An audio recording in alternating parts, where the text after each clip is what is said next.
Hello everybody, my name is Drew Demon and I'm the Devil Stockbroker. This video I'm going to wrap up my analysis from the Fed FOMC notes and also the speech that was made by Jerome Powell just earlier today. We had a pretty brutal sell-off in the market following the FOMC meeting, and I wanted to pick apart this analysis while it was fresh in my mind and get it out to everybody as quickly as possible so that everybody understands what the market reaction was, why it was made, and what is going to happen in the future. So the entire market setup for this is what I'll go over first. First of all, we have this giant harmonic pattern. This harmonic pattern is actually a bearish cipher pattern that was formed when we had made a much lower low following two big down moves. This was actually the big drop that happened at the close of the CPI report, announcement. And we had a huge rally that occurred after that, but we never retook previous support. We never even approached this level of resistance that occurred after the big sell-off after the previous CPI report that was released in September for the month of August. Now, this technical setup, after the harmonic pattern had neared completion, I recognized that it had formed an ascending wedge. And an ascending wedge is also a very bearish pattern characterized by a sharp move to the downside. It usually comes as a part of an overall downtrend, and there is a large move to the downside that sets up the initial base of the ascending wedge. The ascending wedge is marked by higher lows with weaker higher highs, and they converge together like so, where the market is nearing towards a top, bouncing between these levels, getting weaker on its ascension to the top, and getting and its lows are continuously higher and higher. Typically, what we see with a ascending wedge is we'll get 3 touches to the downside followed by a final breakthrough. So on the 3rd or 4th touch is when we actually get the breakthrough, and upon a breakthrough we get a retest in an attempt to re-enter the wedge, followed by a confirmation move to the downside. This is precisely what we got with this market, and these two technical patterns give us some excellent ideas of where to set our price targets. So for the initial move, the ascending wedge is what I'll go after first because its measurement is much easier. You simply go from the top of the wedge at its origination and then to the bottom of the wedge origination, and then you set up a measuring stick based on that move, just a vertical measuring stick. As soon as the breakout occurs, you place that measuring stick at the breakout site, and then your take profit is within 5% of the tip of the measuring stick. So in this case, that would place our take profit at, if we were going based on exact numbers, at $358 and roughly 75 cents. I would actually choose a more modest price target of 360. It's a nice psychological support, and if there's a big volatile move to the downside, good chance that you can take profit at that price level exactly and then escape your position to the downside and get out of that chop. Now, the technicals for the harmonic set up much more severe price targets, showing that there can actually be further downside based on Fibonacci extensions. So if you do a Fibonacci trend extension from the top to the bottom of that trend reversal, you can actually see that harmonic patterns like this tend to target the 127% fib extension level. This would place our price target at approximately $329.50. The fib extension is a little bit off. There's a slight margin of error here, so this is always open to interpretation, but this is the ultimate price target that traders that rely on Fibonacci-based extensions, which are also how these harmonic patterns are formed and identified. So this is the indication of our price target. We also have additional price targets at the 6180 level, which, if you notice, is actually precisely at my $360 level, maybe just slightly below it by 11 cents, and a initial price target at the 38 retracement level here at 371. So each of these levels marked by orange lines are individual take profit levels that we can mark out. I'm not going to go for these. I'm instead going to be going all the way down to the $360 level and I'm going to leave a runner position with the potential for more downside action. We'll wait to see how the market reacts, but I'm anticipating that this FOMC meeting is going to put a lot more pressure on the market. So what actually happened with the FOMC meeting? What was the news that caused this huge move to happen? I'll move down to the 5-minute chart here really quickly so that we can see this. And as you can see, based on the technicals, we'd already been breaking down below this ascending wedge for about 2 days now. We moved down and broke down the morning of the 1st of November, yesterday, and then we gapped down today, and we chopped around the market the entire day, just moving perfectly sideways in this channel for the entirety of the trading session up until the anticipated FOMC minutes were coming out within a half an hour. So at 10:30 my time or 1:30 market time, the market started to move up in anticipation of FOMC, and then this is the setup for a bull trap. That's exactly what this is. It was precisely what I was predicting from the market, and it basically confirmed everything that I knew. Somebody already knew that what was going on, so this was institutions that were setting up bulls to take the bait. And any bulls that went and bought calls, bought leveraged UPRO contracts, or sold their puts and got scared out, all of those guys got just absolutely slashed, especially once all of the previous liquidity levels here on the SPY got hit. So there was a liquidity level here, and I would argue that there was another one right here that got cut through just based off of where we were trading in the market that day. It's not marked out by the liquidity indicator, but I can see it. It's right here. So the push came that cut straight through 2 levels of liquidity, and the market set up a bull flag with a confirmed breakout candle. So this actually was a classic bull flag pattern. You don't think that institutions know the patterns that you're using? Think again. They set this thing up perfectly. Higher highs, and then they pushed with a big impulse move and then set up this bear flag for everybody to start buying into. And notice the volume kept pouring in here. And this was the liquidity hunt that institutions were trying to create. So all during this time, they were filling short orders, selling into the market as the market was bidding it up. And this is because they set the trap ahead of time. So everybody that was watching this move and then saw this impulse to the upside that decided, oh, that's it, the market's going to take off. They got tricked. They were deceived.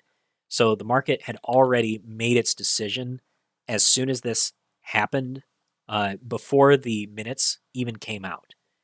And this was just to set up the illusion that somebody already knew something. The truth is that they knew what direction the market was going to go, and I'll go in further into a little bit of analysis of the correspondence responses. But anyway, once the Fed chair stepped out onto the podium, he came out and immediately said, in no uncertain terms, at precisely 2:30, he came out, said, "Thank you for coming. We are not going to pause. We are not pivoting.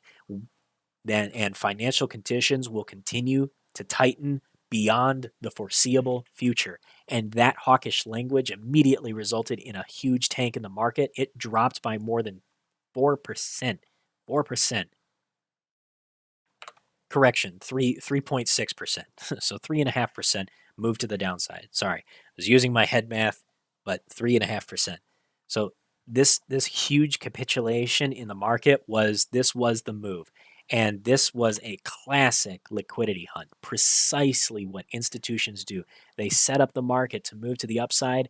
They impulse straight through all previous levels of liquidity, and then within 10 trading candles, 1, 2, 3, 4, 5, 6, 7, we get a re-entry back to previous support, and then the market moves to the downside, completely reversing everybody, stopping out all of the bulls that got trapped in those positions, allowing the institutions to make their short entry and go short on the entire market at the expense of less experienced traders who got tricked into buying into this rally that had never been confirmed. And it sucks. Like, it really does suck. This is the game that institutions play, and this is the game that I'm trying to help make everybody aware of so that you don't get deceived too. Because this is what this big game is all about, is trying to play mental games with everybody who's staring at the same exact chart, trying to figure out what it's going to do. And it's the market makers and the institutions that make the decision. So right here, I've got the Fed Chair Powell. I'm going to go ahead and pick apart a few statements. Not going to go through the whole thing, but I am going to pick apart a few key points out of this call.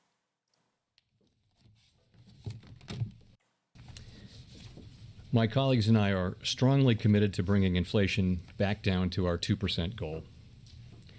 We have both the tools that we need and the resolve it will take to restore price stability on behalf of American families and businesses. Price stability is the responsibility of the Federal Reserve and serves as the bedrock of our economy. Without price stability, the economy does not work for anyone.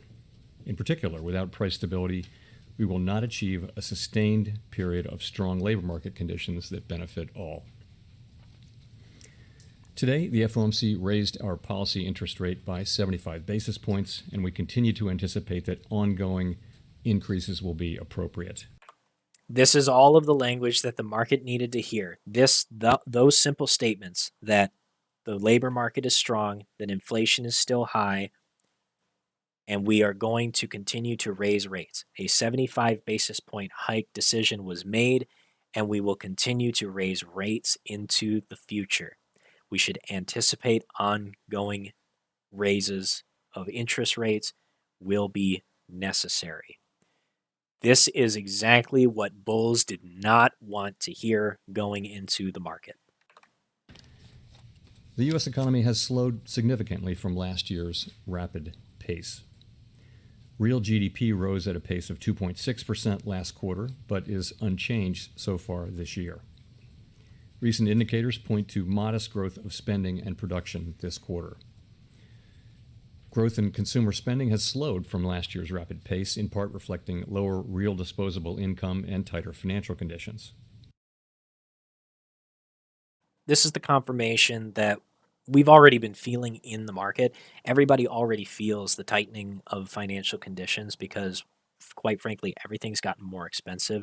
We have less disposable income ourselves, which the Fed is finally acknowledging. That tightening is what they wanted to happen because it would force the economy to slow down, but is not slowing enough to bring inflation down.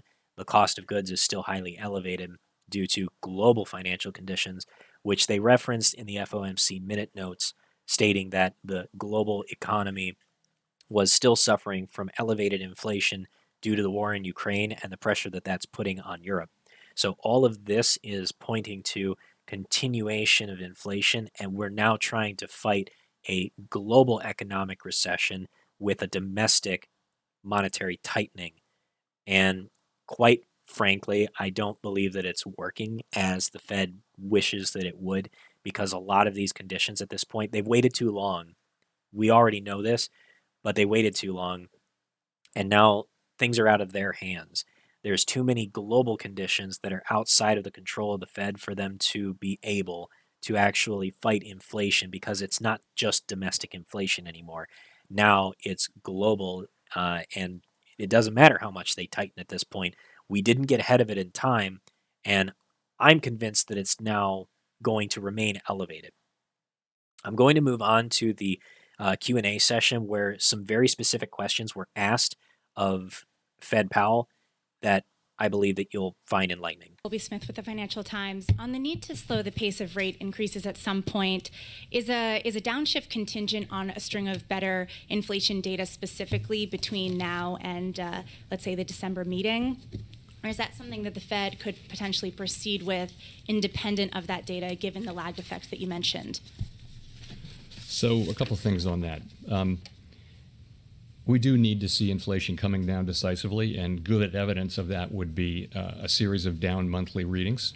Of course, that's what we'd all love to see, but I've never thought of that as the appropriate test for slowing the pace of increases or for identifying the appropriately restrictive level that we're aiming for. So this was a clear statement that inflation coming down or seeing lower prints of CPI is not going to be enough to dissuade the Fed from continuing to raise interest rates. So that's what the purpose of this question was, is it's asking, if inflation starts coming down, will you give us a break? And he answered no. The market hated this response, of course. Not for another 75 basis point increase. I'm sure there's going to be tons of confusion out there about whether this means you're going to slow in December or not. Would you say that the bias right now is not for another 75 basis point increase? So on the first question, how fast to tighten policy, it's been very important that we move expeditiously, and we have clearly done so. We've moved 3.75% since March, admittedly from a base of 0. It's a historically fast pace, and that's certainly appropriate. So what Powell states here is that the question being asked is, will a decision be made to continue the Fed rate hikes in December? That's basically what the correspondent asks. They want to know right now if another Fed rate hike is going to come in December. He's deflecting the question at first to point out that they've already moved at a record fast pace, that it's historically fast, which is also true. It's the next question that he answers, or the second half, that becomes important. And we put that into our post-meeting statement because that really does become the important question we think now, is how far to go, and I'll talk more about that. We think there's some ground to cover but before we meet that test, and that's why we say that ongoing rate increases will be appropriate. And as I mentioned, incoming data between the meetings, both the strong labor market report, but particularly the CPI report, do suggest to me that we may ultimately move to higher levels than we thought at the time of the September meeting. That level is very uncertain, though, and I would say, we're going to find it over time. So this is basically flatly stating that, yes, continued rate hikes are coming. This is reaffirming the statement. So Fed Powell is continuing to stand his ground that Fed rate hikes will continue, and there's no slowing down in the near term. Now we get to the correspondent who started this whole mess, that posted from the Wall Street Journal that the Fed was rumored to being prepared to pause or pivot. Nick Tamaros of the Wall Street Journal. Chair Powell, core PCE inflation on a 3 or 6 month annualized basis and on a 12-month basis has been running in the high 4s, close to 5%. Is there any reason to think you won't have to raise rates at least above that level to be confident that you are imparting enough restraint to bring inflation down? So this is the question of does the policy rate need to get above the inflation rate? And I would say there are a range of views on that. That's the classic Taylor principle view.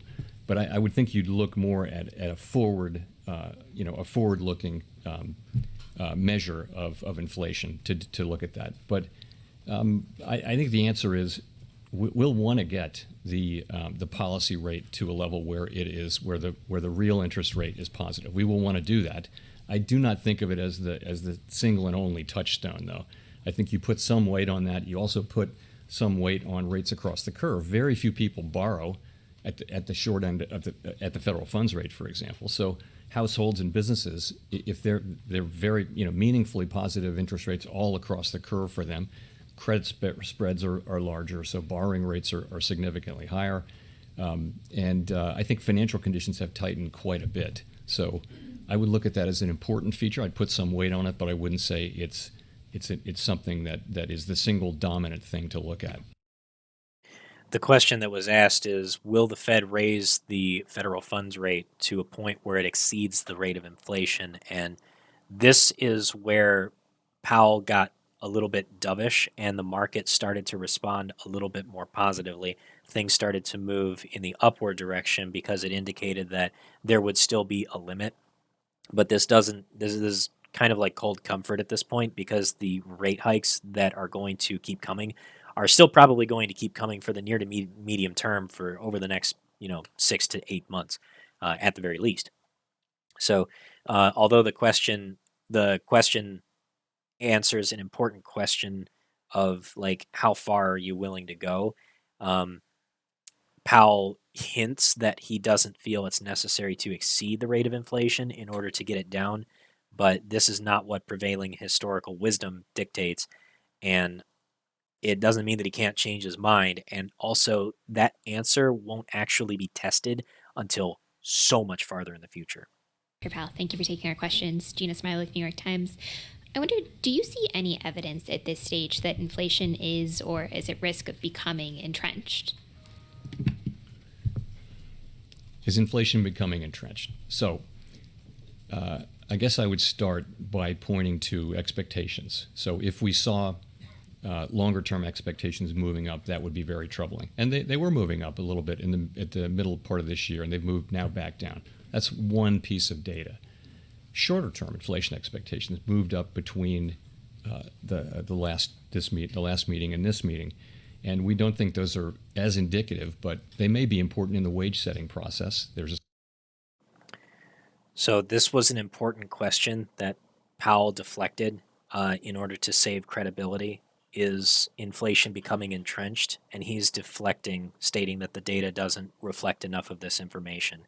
At this point, I think the Fed is struggling to really maintain its credibility, and the market's reflecting this because as soon as he says anything that's even remotely dovish, even by the farthest reaching interpretation of what dovishness is, the market responds very quickly to the upside. And you can even see, like, if you look at the market in response to this question or the series of questions, it was these candles right here towards the tail end of his responses in the Q&A process that the market started to rip to the upside.